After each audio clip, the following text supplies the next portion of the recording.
On se retrouve aujourd'hui à quelques jours du lancement de la première saison d'Intervalle.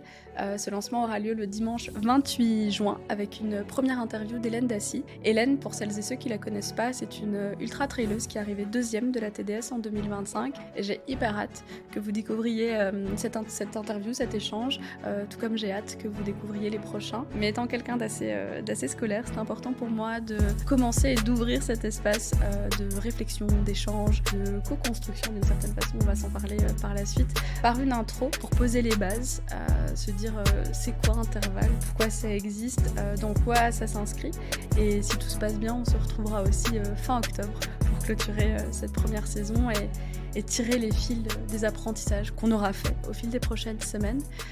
Cette intro, elle a donc vocation à répondre à 3 questions, 3 et demi en réalité. Pourquoi ou c'est quoi Intervalle? Et puis j'ai dit et demi, pourquoi le nom Intervalle? Dans un second temps, d'où je pars ou qui je suis pour porter ce sujet-là, ou en tout cas pour questionner ce sujet-là. Et quand je dis ce sujet-là, je parle donc du sujet de la performance dans toutes ses facettes. Et je dis souvent au sens existentiel et pérenne du terme, mais donc qui je suis pour me poser ces questions et quel lien j'ai avec cette thématique. Et dans un troisième temps, qu'est-ce que vous pouvez, entre guillemets, décemment attendre de cette première saison. Donc c'est quoi Intervalle? Intervalle, c'est un podcast qui va parler de performance. Avant de décomposer en 2 points clés ce que j'ai envie de faire avec, une petite remise en contexte de pourquoi ce sujet me parle autant, ou en tout cas m'interpelle autant. J'ai toujours évolué dans des univers où la performance était présente, pour ne pas dire omniprésente, que ce soit dans mon univers familial proche, que ce soit à travers les milieux académiques dans lesquels j'ai évolué par la suite, que ce soit en entreprise. J'ai travaillé une dizaine d'années, j'ai commencé en Big Four, puis en cabinet de conseil, puis dans des directions financières, et donc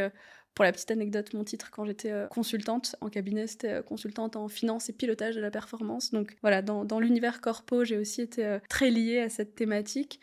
Depuis quelques années, j'évolue dans des sphères ou dans des stratosphères entrepreneuriales, et cette thématique de la performance, on la retrouve toujours ici et là. Et depuis un petit temps maintenant, l'univers du sport m'intéresse ou me réintéresse, et c'est vrai que c'est un sujet qui est aussi omniprésent dans cet univers-là. Et donc à la fois, j'ai une forme de fascination, d'admiration, de très profond intérêt pour les sujets que sont, ou pour les thématiques, ou pour les grands principes que peuvent être l'ambition, l'excellence, l'exigence, la rigueur, le dépassement de soi, la réalisation de soi. Ce sont vraiment des sujets dans lesquels je me reconnais et que j'ai envie d'explorer à titre perso et à titre pro.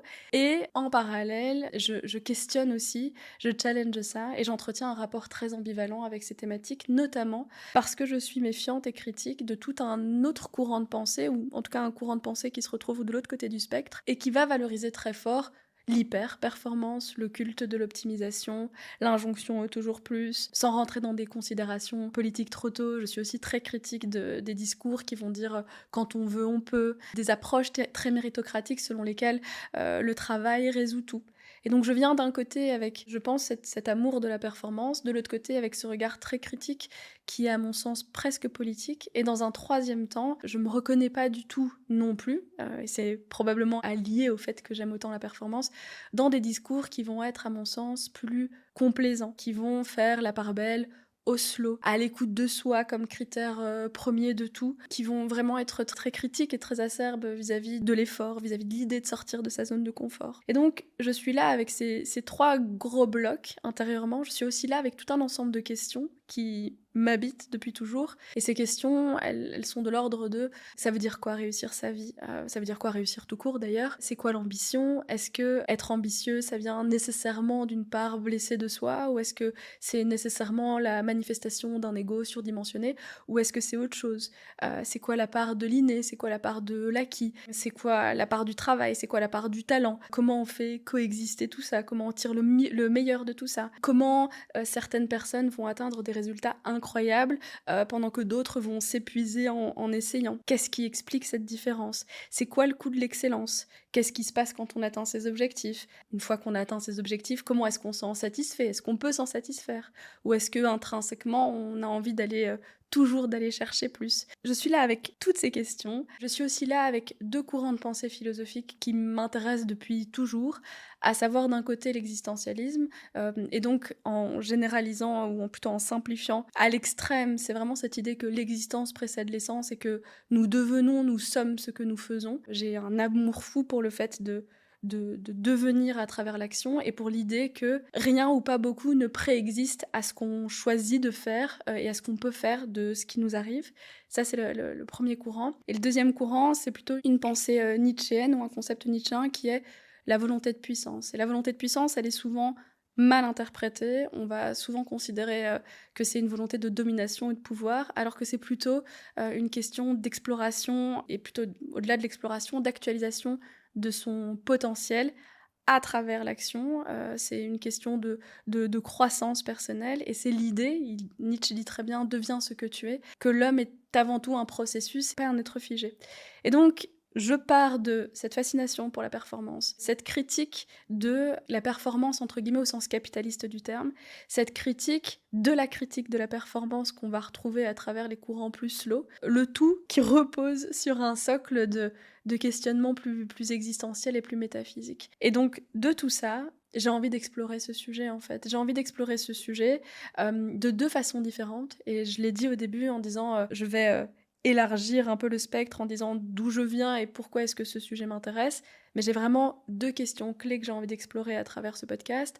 Un, c'est décortiquer, décomposer, comprendre les mécanismes de la performance, que ce soit sur le plan physique, physiologique, psychologique, émotionnel, mental.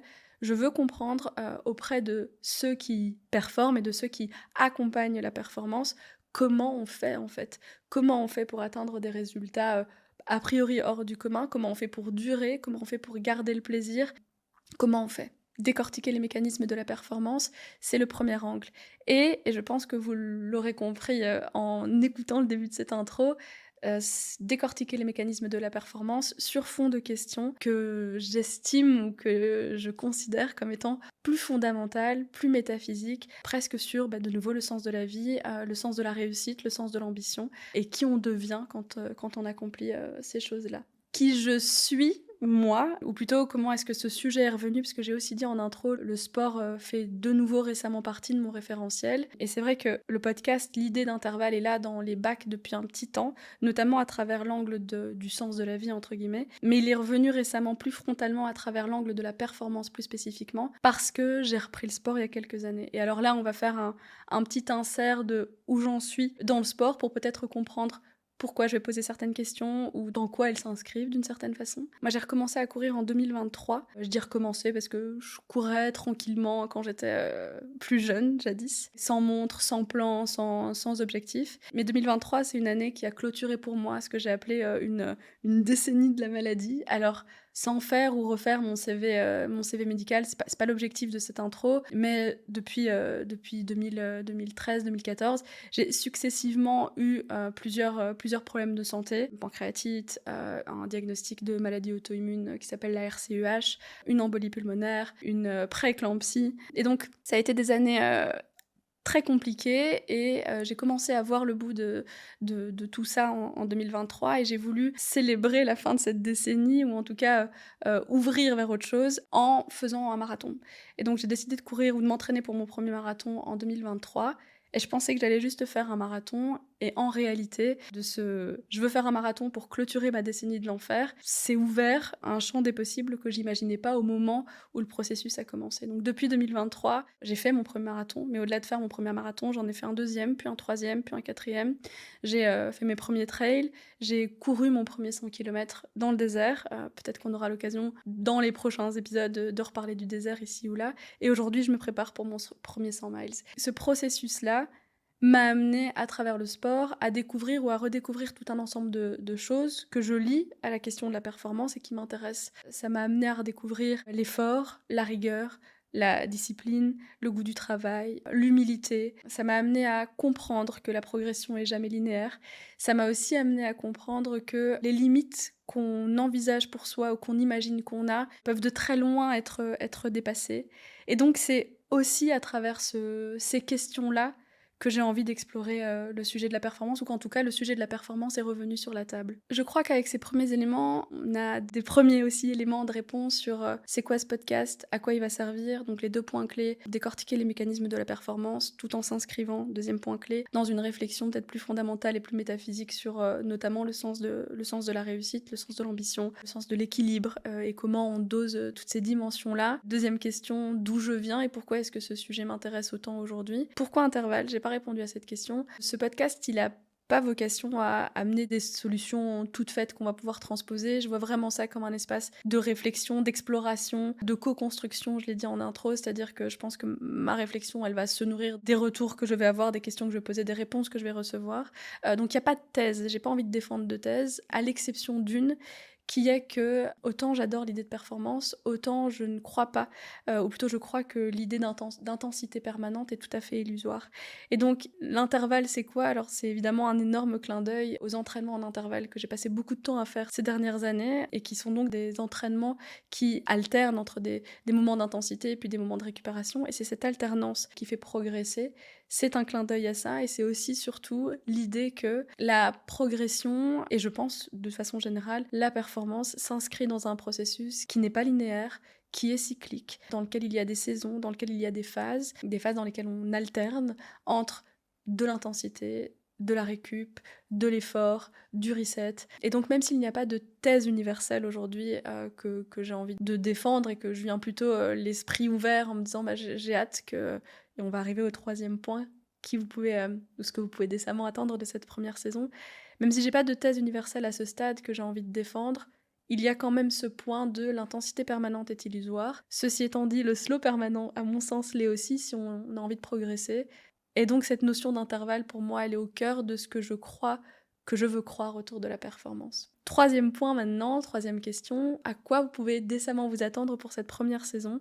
Alors l'idée aujourd'hui, c'est de partir à la rencontre de sportifs de haut niveau, d'anciens sportifs de haut niveau, de personnes qui encadrent la performance, et donc j'entends par là des psychologues de la performance plus spécifiquement, des kinés, des préparateurs mentaux. J'ai aussi envie d'avoir à mon micro, il y a quelques très chouettes interviews qui sont prévues dans ce sens-là, des personnes ordinaires, mais qui font des choses extraordinaires, parce que je pense que c'est aussi une manière de réaliser que, de nouveau, les limites qu'on se fixe ou qu'on imagine qu'on a sont peut-être plus malléables que ce qu'on croit. Et puis il y aura aussi des dirigeants et des dirigeantes d'entreprise, parce que de nouveau, le concept de performance m'intéresse dans toutes ses dimensions. Et le prisme d'entrée est le prisme du sport, mais c'est pas le seul prisme que j'ai envie d'explorer. Et donc voilà pour le projet. S'il y a 2 éléments clés à retenir, je dirais que Intervalle, c'est un podcast qui a vocation, qui souhaite en tout cas décortiquer les mécanismes de la performance, d'une part. D'autre part, en se posant de façon plus ou moins implicite ou explicite des questions plus fondamentales sur le sens de la vie, de la réussite, de l'ambition, de l'équilibre. C'est vraiment les 2 points clés. On est au début du chemin, j'ai l'impression d'être face à ma première prépa marathon en me disant voilà, je vais courir mon premier marathon et on verra ce qui se passera par la suite. Là, je vais enregistrer, ou en tout cas je vais continuer d'enregistrer la première saison, et on verra ce qui se passe par la suite. Et j'ai hâte de vous retrouver sur un même format en octobre. J'imagine que beaucoup de choses auront bougé à ce moment-là aussi, et je me réjouis de voir où ça va me mener et où ça va nous mener, toutes ces réflexions sur ce si beau sujet.